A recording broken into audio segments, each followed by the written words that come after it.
ज्योति charitable trust की ओर से आज 1 दिसंबर जागतिक एड्स दिन, इस एड्स दिन के अवसर पर आयोजित किए गए इस कार्यक्रम में हम सभी के बीच में उपस्थित खासकर रंजित जी, डॉक्टर दिव्या, यहाँ पर उपस्थित वुमेन्स ट्रस्ट की डायरेक्टर या फिर उनकी सारी सहयोगी, ज्योति चैरिटेबल ट्रस्ट के हमारे सारे सहयोगी, आज इस प्रोग्राम को आगे बढ़ाने के लिए और पूरे साल भर आप सभी की सेवा करने वाले हमारे सारे सहयोगी, आज आप सभी लोग यहाँ पर उपस्थित हैं। पनवेल, नवी मुंबई, रायगढ़ से यहाँ पर आए हुए हमारे सारे सहयोगी, सभी उपस्थित छोटे हमारे नन्हे हमारे सारे साथी, सभी उपस्थित बहनें और भाई, सबसे पहले मैं ज्योति चैरिटेबल ट्रस्ट को धन्यवाद देना चाहता हूँ कि उनके माध्यम से आज इस कार्यक्रम का आयोजन जो हो रहा है, हर साल हर दिन उनके माध्यम से ये प्रोग्राम हो रहा है।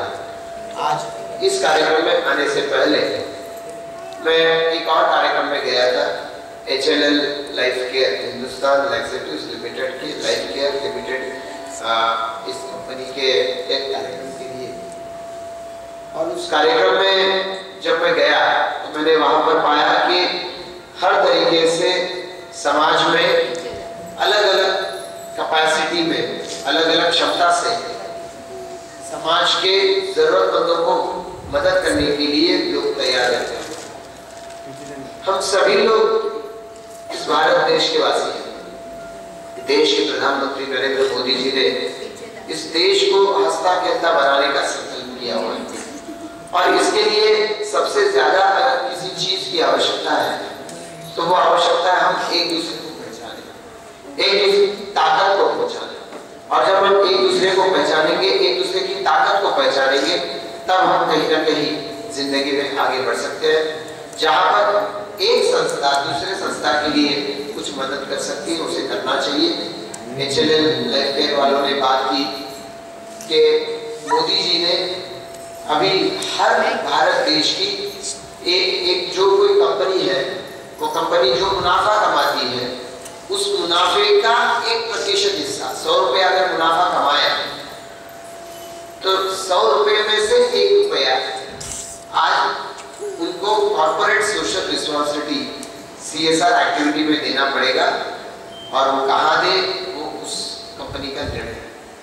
तो ऐसे कंपनियों में से एक ही HLL कंपनी, उन्होंने इसका जिक्र किया। अभी डॉक्टर दिव्या के हाथ में मैंने वो कागज दिया। मैं चाहता हूँ कि उस कंपनी के माध्यम से आप ये इस पूरे ट्रस्ट के ऑपरेशन के लिए जो कुछ भी रुपया दें, 10 रुपया दें, 1000 दें, साल भर में जो भी दे सकते हैं वो देने की कोशिश करें, क्योंकि आमतौर पर हम सभी को ये मिलने में मुश्किलें पैदा होती रहती है। एक तो ये बीमारी ऐसी है कि इसकी हम चर्चा ही नहीं करते, बीमारी ऐसी है कि इसकी चर्चा ही नहीं करते। मैं कलमोली के पार्किंग के यार्ड में वहाँ पर था, वहाँ उन हमारे ड्राइवर्स साथियों के लिए एक कंडम वेंडिंग मशीन का इनॉग्रेशन है। अब ये सारे प्रोग्राम है, इसमें लोग ही ज्यादा जाने को तैयार नहीं है। आज यहाँ पर बच्चे मौजूद हैं, औरतें मौजूद हैं, हमारे भाई लोग मौजूद हैं। हम इसकी कभी चर्चा ही नहीं करेंगे तो हो सकता है कि इसका फैलाव और ज्यादा होता रहे, और अगर हमें इसको रोकना होगा, इस देश को स्वास्थ्यपूर्ण बनाना है, तो देश को बनाने के लिए शायद कोई नहीं दौड़ेगा, लेकिन अपने आप को स्वास्थ्यपूर्ण करने के लिए कम से कम हम सभी को दौड़ना पड़ेगा। हमारे परिवार से किसी को कोई भी भयानक बीमारी ना हो, इसके लिए तो हमें कहीं ना कहीं कुछ सावधानी बरतनी पड़ेगी। और ये चीजें करने के लिए जब हमारे पास ये लोग आते हैं तो हम कहते थे क्या जरूरत है ये सारी चीजों की, हम इससे कोसों दूर हैं। और जब हम ऐसा कहते हैं कि हम इससे कोसों दूर हैं, कभी तो अचानक से ऐसी सारी हम पे सिचुएशन आ जाते हैं कि अभी थर्ड स्टेज पे हो जा चुके हैं, लास्ट स्टेज पे जा चुके हैं, अभी कुछ नहीं हो सकता। तो इससे ज्यादा अगर हम सावधानी बरतें, गलती से या जानते हुए, जाने या अनजाने हम इस रोग के शिकार ना हो, इसके लिए हम प्रयास करें, या फिर हमने किसी और को, हमारे अपने अपनों को हमने इस रोग का शिकार होते हुए देखा है, तो कम से कम उनको हम एक ऐसे कि अगर तुमसे गलती हुई हो या ना हुई हो, फिर भी उससे तुम्हारा जीवन ना खत्म हुआ है, ना हमारा तुमसे रिश्ता खत्म हो सकता है। हम आज भी तुम्हारे उतने ही नजदीक है, भावना से, रिश्ते से हम तुम्हारे इतने ही नजदीक है जितने आज से पहले थे। अगर ये विश्वास हम उनको दे सके तो उनकी जिंदगी के 2 साल और बढ़ जाए, 4 साल और बढ़ जाए, 10 साल और बढ़ जाए। ये इसके लिए ये जो चैरिटेबल ट्रस्ट काम करता है, आज वुमेन्स ट्रस्ट काम करता है, बाकी सारे ट्रस्ट काम करते रहते हैं, पास्कल जी और उनके सारे सहयोगी काम करते रहते हैं। हम भी इस चीज को समझे और इस चीज को समझते हुए हमें इतना तो ध्यान रखना पड़ेगा कि हम अपने आप को खुश नसीब समझे कि हम आज यहाँ पर इस हॉल में मौजूद हैं। आप जानते हैं कितनी आपदाएं इस देश में आप पहुंची, कितने सारे यहाँ पे संकट आमतौर पर यहाँ पे आते रहते हैं। अभी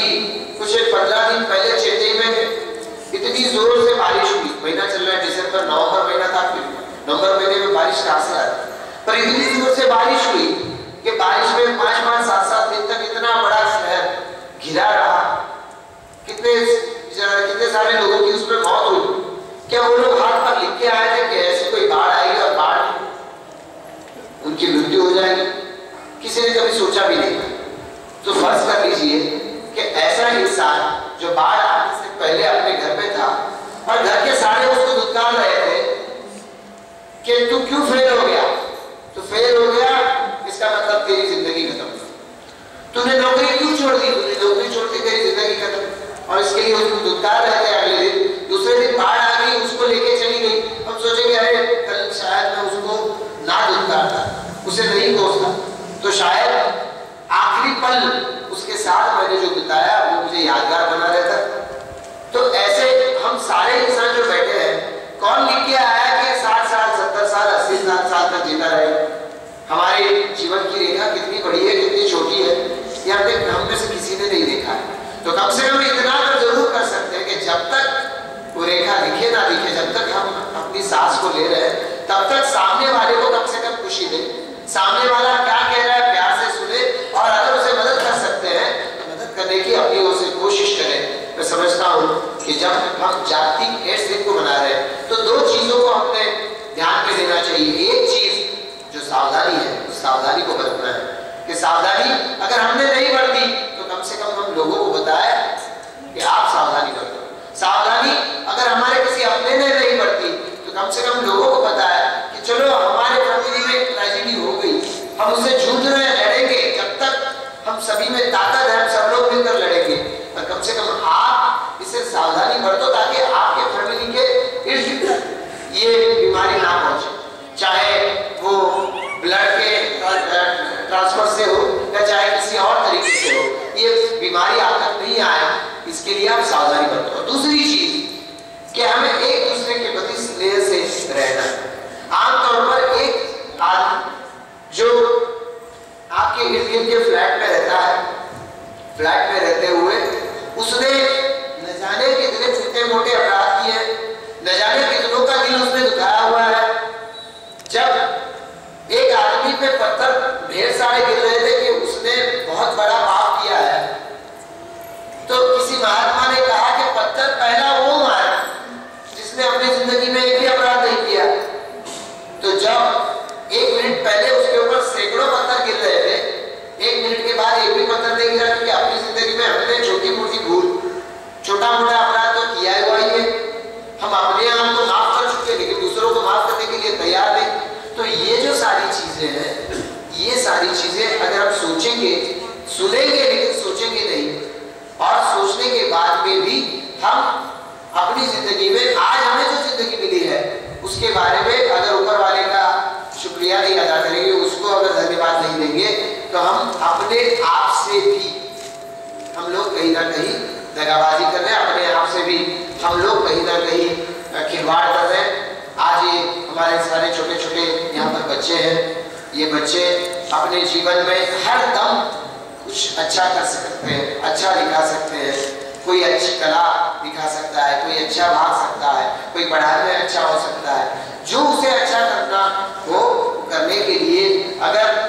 उसके लिए प्रयास करें, उसके लिए प्रयास करने वाले और मदद करने वाली संस्थाओं को खोजें और उनके माध्यम से उनका जीवन और सुख भरा कर दें। आप में से सारे लोग हैं, अपने आप को और एक दूसरे को अगर हम लोग मदद करें तो मैं समझता हूँ कि इससे बड़ी सुख की बात, इससे बड़ी मन को दिलासा देने वाली बात कोई और हो नहीं सकती। इसके लिए हम लोग प्रयास करते रहे। मैं लगभग 3 या 4 साल पहले यहाँ पर आ चुका था और उस वक्त जब आया था तो इतने सारे लोगों से नहीं मिला था। समाज की आवश्यकता है, जो समाज की आवश्यकता है उस चीज़ को हम लोग समझें। अगर हम नहीं समझेंगे या फिर जो हम लोग इस तरफ बैठे हैं हम लोग नहीं समझते रहेंगे तो उतनी बड़ी भूल करते रहेंगे। आज हम सारे लोग जो इस बीमारी से जूझ रहे हैं और लोगों के परिवारजन जो इसमें उनकी सहायता कर रहे हैं, उनको अगर अनदेखा करते रहे, उनको अगर हम समाज से दूर करते रहे कि ये बस उसको ये बीमारी हो गई तो इसका मतलब सब कुछ खत्म हो गया, ऐसा सोचकर अगर हम उन्हें समाज से दूर करने की कोशिश करें तो शायद पता चलेगा कि जो दूर करने वाले हैं वो बहुत कम संख्या में है और जो जिन्हें दूर किया हमने वो बहुत बड़ी संख्या में है और समाज में उनसे हमको बहुत कुछ ज्यादा मिला था। तो इन लोगों को दूर करने की बजाय इनके साथ में बैठ के उनको और ज्यादा मजबूती कैसे दे, स्वास्थ्य के लिए मजबूती कैसे दे, उनके विचारों के लिए, उनके तंदुरुस्त मन के लिए भी उन्हें मजबूती कैसे दे, इसके लिए अगर हम काम करते रहे, आज इस संस्था के माध्यम से ऐसे काम हो रहे हैं, आप सभी के माध्यम से ऐसे काम हो रहे हैं, इसके लिए मैं आपको बहुत बहुत शुभकामनाएं देना चाहता हूँ। आने वाले समय में मुझसे आप सभी की इस संस्था के सहयोग के लिए जो कुछ भी हो सकता है वो करने के लिए मैं अपनी ओर से जरूर प्रयास करता रहूँगा। आप सभी लोगों को मेरी ओर से आने वाले साल की 1 महीना बचा, आज 1 तारीख है, बराबर 31 दिन के बाद नया साल आएगा। नया साल के लिए हम एक दूसरे को शुभकामनाएं देते हैं। नया साल आप सभी को SMS वगैरह मोबाइल से करते रहते हैं। स्वास्थ्य पूर्ण रहे, मंगलदायी रहे, धन आए, ये आए, वो आए, हम शुभकामनाएं देते हैं। इतनी सारी बड़ी शुभकामनाएं देते हैं ताकि साल भर हमें उससे ऊर्जा मिलती रहे। मैं आज आपके सामने आया हूँ, पता नहीं वापस कभी आने वाला हूँ। मैं जीवन भर के लिए आप सभी लोगों को शुभकामनाएं देना चाहता हूँ। आने वाले समय के लिए ऊपर वाला आप सभी को लंबी आयु दे, स्वास्थ्यपूर्ण आयु दे